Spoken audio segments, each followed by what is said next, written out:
Posted by you/throw Ram terrible. I don't even know why I'm writing this here. I just did the worst thing I could possibly do, and I just want to confess to someone, but I can't. I know for a fact that the most important relationship of my entire life will be ruined. My fiancé, Alex, fake name, 32M, and I, 28F, have been together for 4 years and we're supposed to get married on December 28th. We had our bachelor/bachelorette parties last weekend because everyone was in town for the holidays. That's why we're having the wedding on the 28th. Everyone will already be here for the holidays, so attending the wedding won't be a big deal. Alex is everything I want in a man. He's kind, funny and charming, tall and handsome. He's helpful, a leader, and he's successful in his work with a great future. He's also really thoughtful. One time, we were shopping, and I looked at this butterfly decoration just in passing. Later on, I got it for my birthday. He remembered that I liked it, went back, bought it for me, and surprised me with it. Our bedroom life is very satisfying to me and, I think, to him as well. He's not perfect, of course, and we have our disagreements like any other couple, but we're great together. I feel safe and loved with him. When we first got together, the subject of our past partners came up. I didn't have a lot of past partners as all my relationships were long-term. I had 3 boyfriends before Alex. The previous one was Jake, fake name. Jake was gorgeous. He had a very magnetic personality and always dominated whatever room he walked into. I felt so lucky when he chose me to be his girlfriend. We had a very intense physical connection that I sort of lost myself in. In every other way, Jake was terrible. He cheated on me, stood me up on multiple occasions, and forgot important events like my birthday and my best friend's engagement party. I finally broke up with him. He didn't seem to really care about it though, which hurt.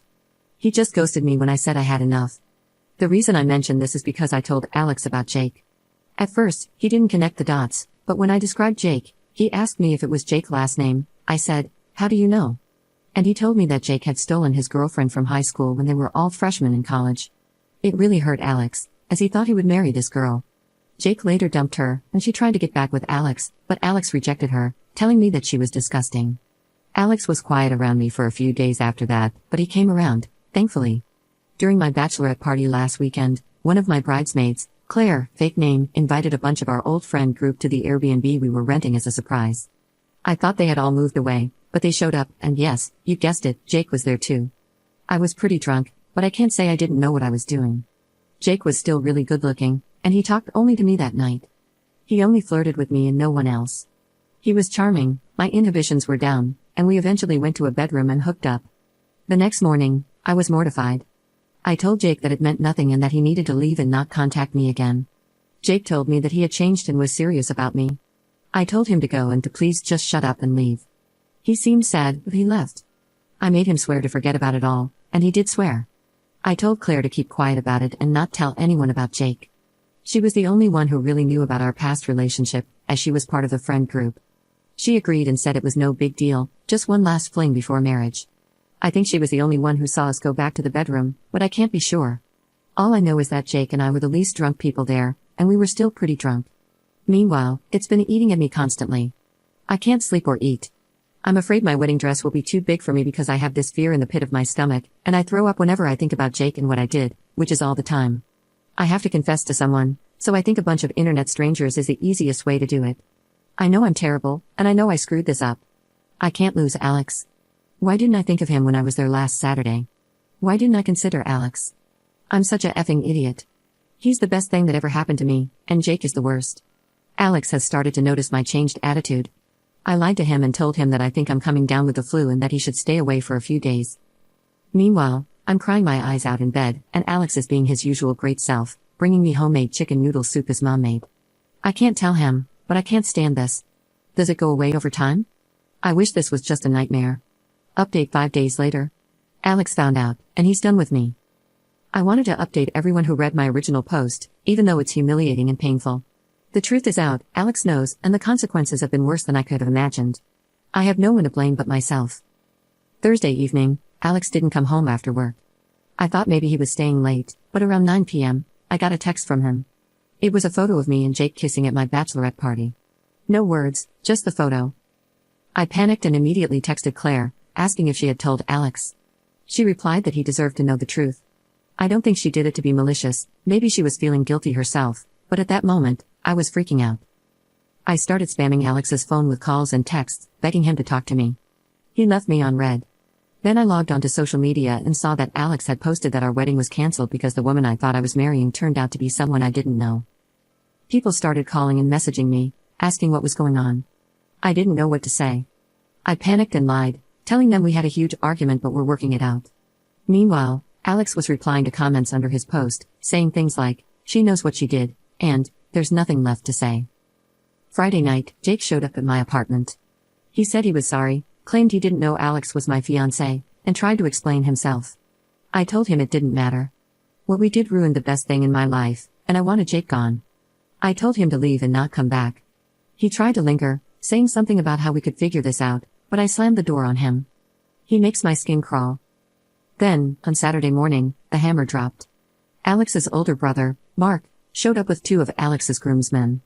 They knocked, came in, and started packing up Alex's things, his clothes, his personal items, even some of the furniture that belonged to him. I tried to talk to them, begging them to tell me where Alex was or how I could reach him, but they just ignored me or said they didn't know where he was, which was probably a lie. Mark kept repeating that there was nothing to talk about. When they were done, Mark told me that Alex wanted me to keep the engagement ring. He said Alex didn't want it back because he had no use for it and selling it wouldn't make up for what had happened. He also told me Alex would be sending a check to cover my share of the cancelled wedding costs, and that his half of the lease was paid for. I begged Mark to at least put Alex on the phone with me so he could yell at me, and I could apologize where he could hear my voice. Mark just said Alex had all the closure he needed, and I should stop contacting him because I had done enough.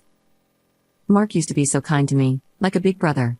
He was excited about the wedding, calling himself the future crazy uncle. Now he was cold and distant, talking like I was a stranger. That was when it really hit me. Alex was gone, and my life was gone too. I can't afford to stay in the apartment. Alex paid the rent and utilities while I handled groceries, cooking, and chores. I don't make enough as a personal trainer to cover everything on my own, and I let my certifications lapse months ago because we planned on me being a traditional stay-at-home wife and mother after the wedding, which is something I really wanted. I've started packing my things and will be moving back in with my parents. I haven't told them the full story yet, just that the wedding is off. They've been supportive, but I know the full conversation is coming, and it's going to be excruciating. My friends are avoiding me too. Some have unfollowed me on social media, and Claire hasn't responded to any of my messages since she told Alex. I don't even know how to begin rebuilding my life from this. I've lost everything that mattered to me because of one selfish, stupid decision. Alex was my rock, my future, and the best thing that ever happened to me, and I threw it all away for nothing.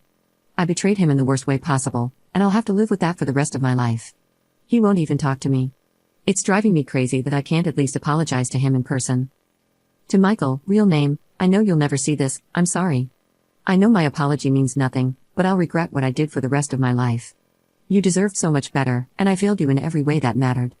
I know that when I'm old and gray, even if I find someone else, you'll always be in my heart.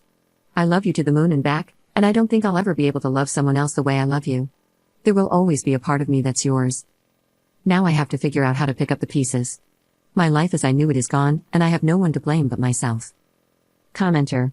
I totally understand why your friends kind of left you. If my best friend cheated on her boyfriend or fiancé, I would question what she might possibly do behind my back. I see being in a relationship as a big commitment, like we are dating to get married, and if she cheats on her boyfriend, what is she going to do to me? They are completely justified in distancing themselves from you.